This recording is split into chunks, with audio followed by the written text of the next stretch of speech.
just get started. Because if you're still thinking about it, guess what? It will be 2 weeks from now and you'll still be thinking about it. You're just going to get stuck in that mode of analysis by paralysis. So just get started, whatever it is, so that you can learn from that experience and what you want to do better on the next one. Microphone check 1 2. What is this? You're now listening to a brand new episode of the Play Big Faster podcast. Look what you done started. Let's go.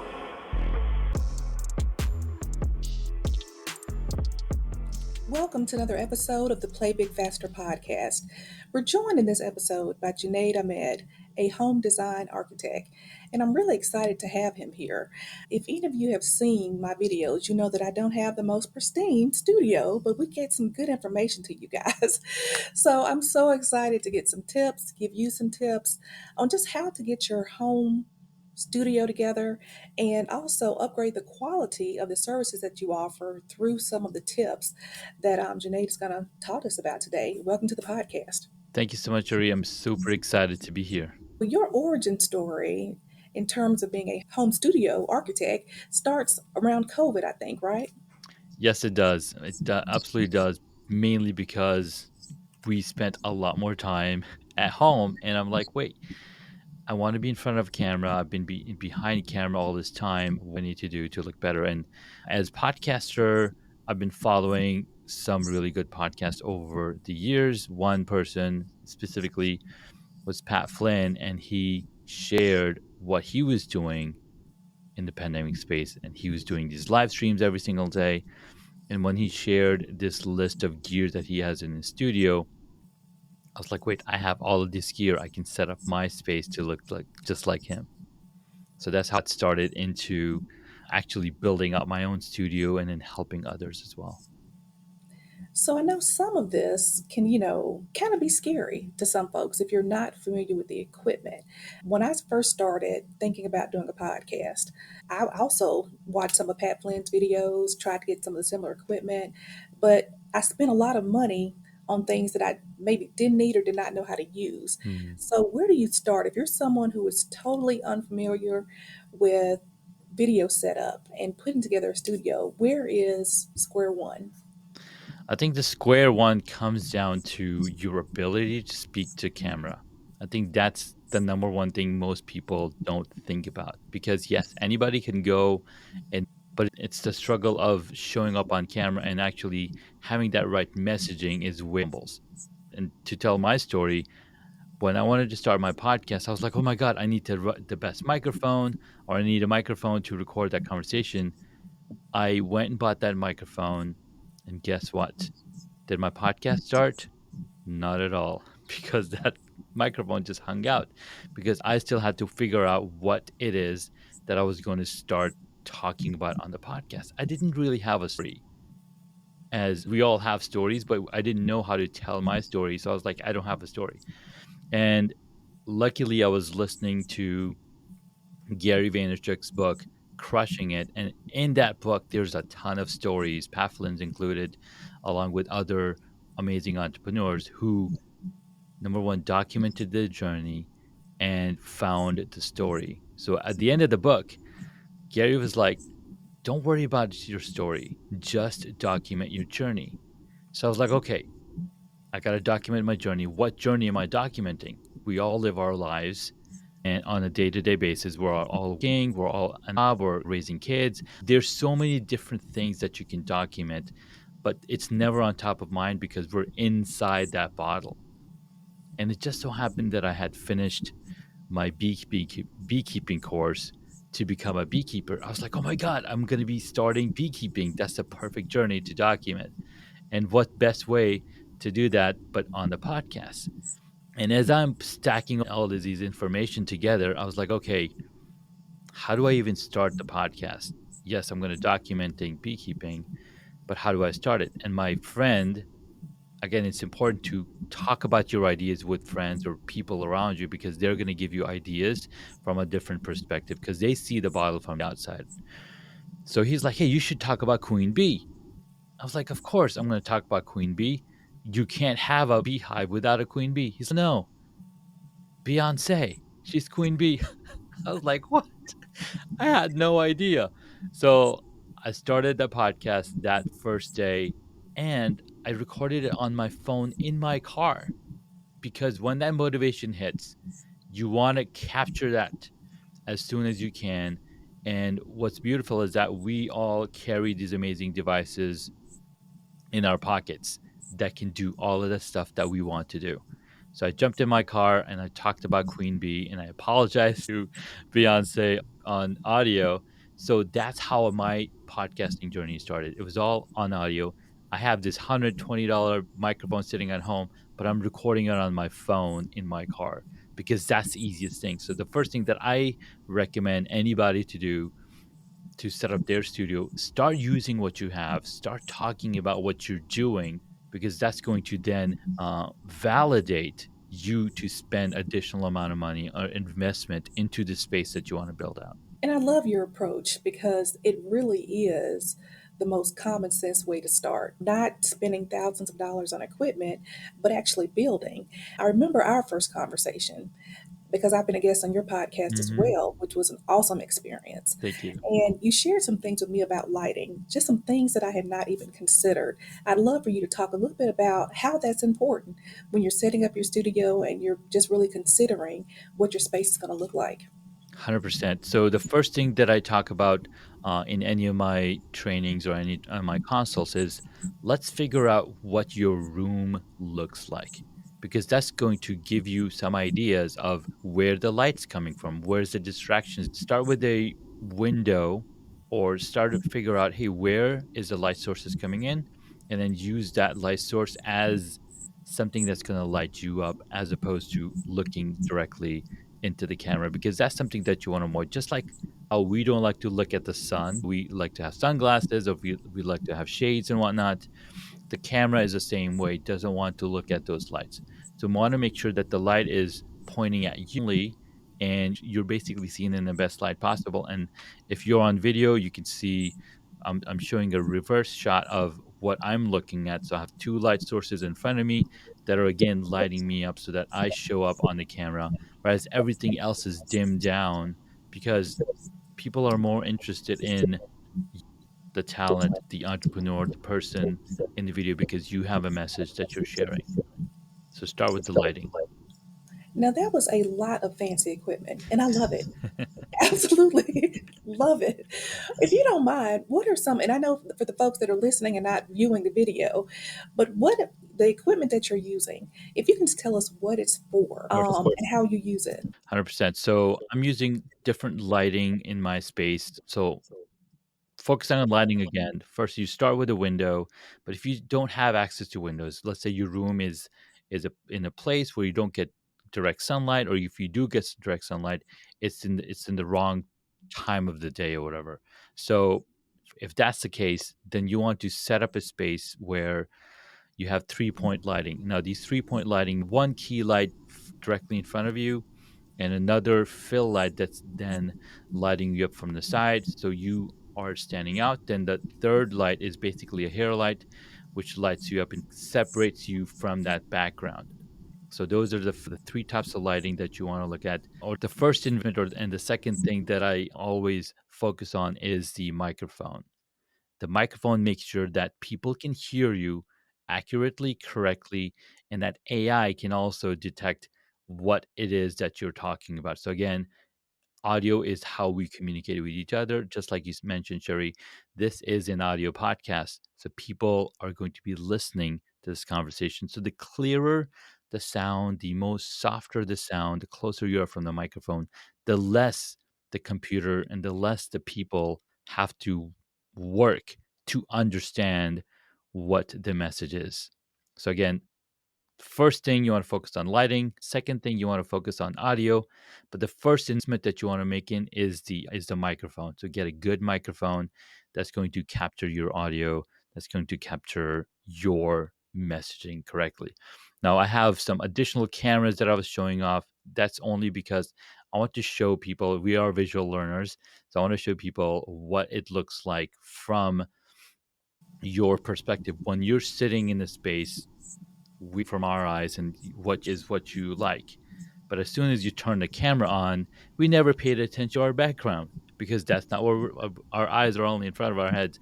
So you want to make sure that you're focusing on what the camera sees as well. So as soon as you have your setup just the way you want it, just swivel your chair around to the other side, opposite 180-degree turn, and see what you see because that's the stuff that the camera is going to see as you're in that shot.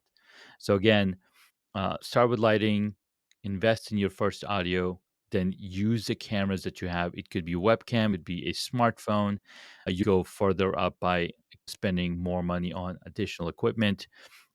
Again, start with those basic things so that you can stand out and you can start practicing on showing up on camera real good.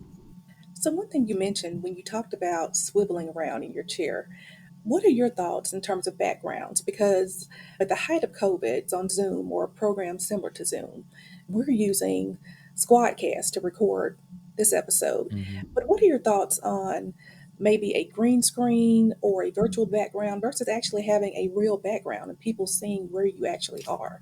Do you have any thoughts about how effective either of those are?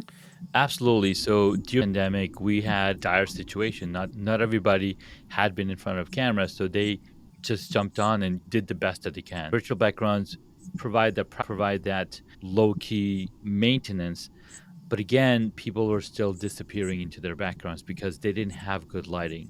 So if you paid attention to the lighting, if you paid attention to your audio, then you can introduce a indiscernible, or you can't really tell if it's a green screen. And my friend Jeff in HD or Jeff in high def, he uses a green screen every single time. But you cannot tell that it's a green screen because number one, he comes from the film production space. He knows how to use a green screen. And not everybody can pull off a green screen. You got to have the right training. You got to have the right lighting. Again, we're going back to lighting for that green screen to not bleed into you. So again, have separate lighting for that green screen if you do want to use a green screen, and then have a dedicated background that's going to be more appropriate based on the type of conversation you're having. If you're full person like a friend of mine, Jim, he's designed an entire green room. Forget about green screen. He has an entire green room, painted green floor, green walls, and he has multiple camera setups because he wants to showcase that, hey, he's in a virtual space and he's showcasing different things and whatnot. So again, you gotta if you do it the right way, you can pull off a green screen. But for most people that are just jumping in, you barely have enough funds to set up your single camera setup. So I say start with a single camera setup, start with a real background because what that also does, it creates a connection with the green screen. I was actually reached out by a client and his show is going on Netflix and they said you need to level up your production quality because green screen and virtual backgrounds are out.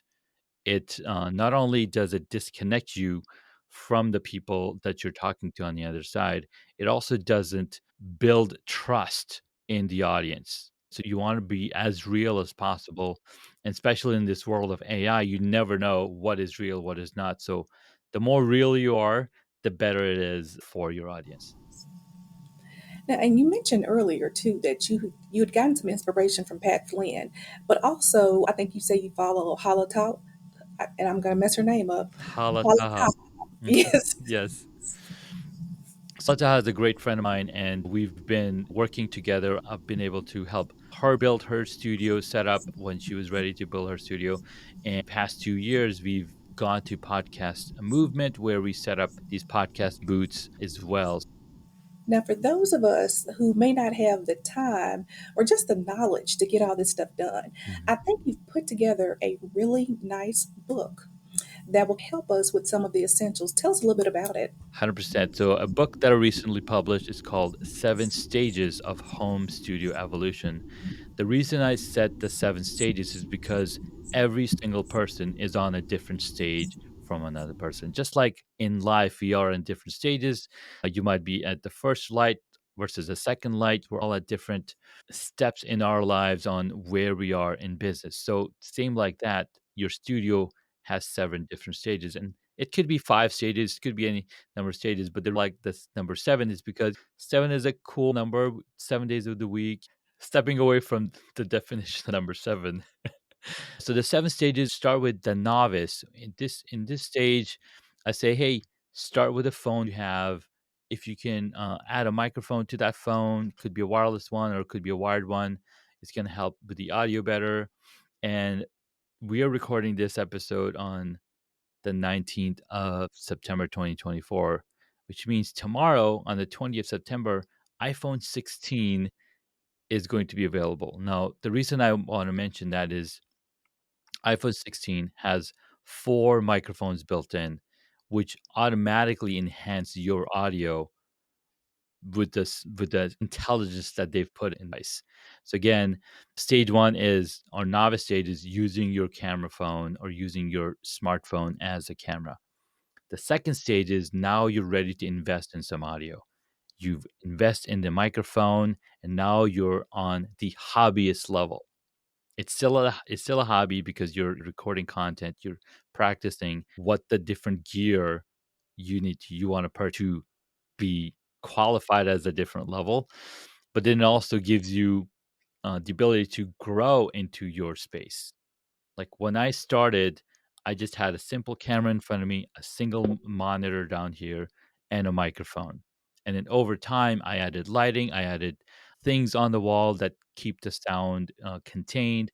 I added a second monitor, I added a teleprompter. Like I kept adding this stuff because I'm growing or outgrowing what I already had. Just like we outgrow our homes, we outgrow our cars, we outgrow different things. Thing happen with technology.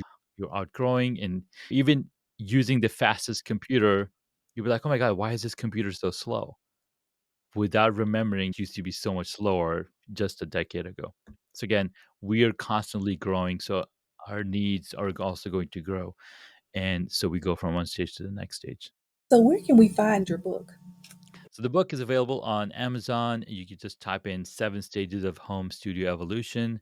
And I've been testing this. Every time I type in 7 stages of home studio evolution is actually number 7 in the search results. So, just look up home studio, 7 stages of home studio evolution, or you can also go to the short link, superjunaid.com/7 stages. And I'll make sure to put that in the show notes as well. Thank you. So, if you had just one piece of advice to share with entrepreneurs on how to play big faster with your studio game and just building your content creation method, what would it be? So the quickest thing that I can share that you can also implement, or anybody listening, is to just get started. Because if you're still thinking about it, guess what? It will be 2 weeks from now and you'll still be thinking about it. There's a little story that I love to share. And this is my friend sharing. Podfest is an event where podcasters come together. And there was this gentleman, he was like, "Oh my God, I'm going to start my podcast. I'm going to start my podcast." 2 years in a row, my friend would ask him, "Hey, did you start your podcast?" I'm like, "No, I haven't, but I'm going to start it." So that's what happens when you start. You're just going to get stuck in that mode of analysis by paralysis. So just get started, whatever it is, just write it down or record a video so that you can learn from that experience and what you want to do better on the next one. That is great. Now, I've enjoyed our time together, and I'm sure there are other people who would love to possibly engage with you, pick your brain, or just see if they can work with you to help with their studio. What is the best way to contact you? Absolutely. So just head on over to homestudiomastery.com. And if you were able to grab a copy of the book, if you want a signed copy, go to homestudiobook.com. It'll take you to the book page. But then that's the best way, again, to contact me. And if you're looking for me on social media, just look for @SuperJunaid on any platform and you'll be able to connect with me. Awesome. Thank you so much for sharing all this today. And the next time that we get together, you're going to see some changes in my studio as well. So, how about that? Absolutely. I love it. Thanks, Jerry. Thanks. And until next time, play big faster. Thanks for listening to this episode, and remember to play big faster.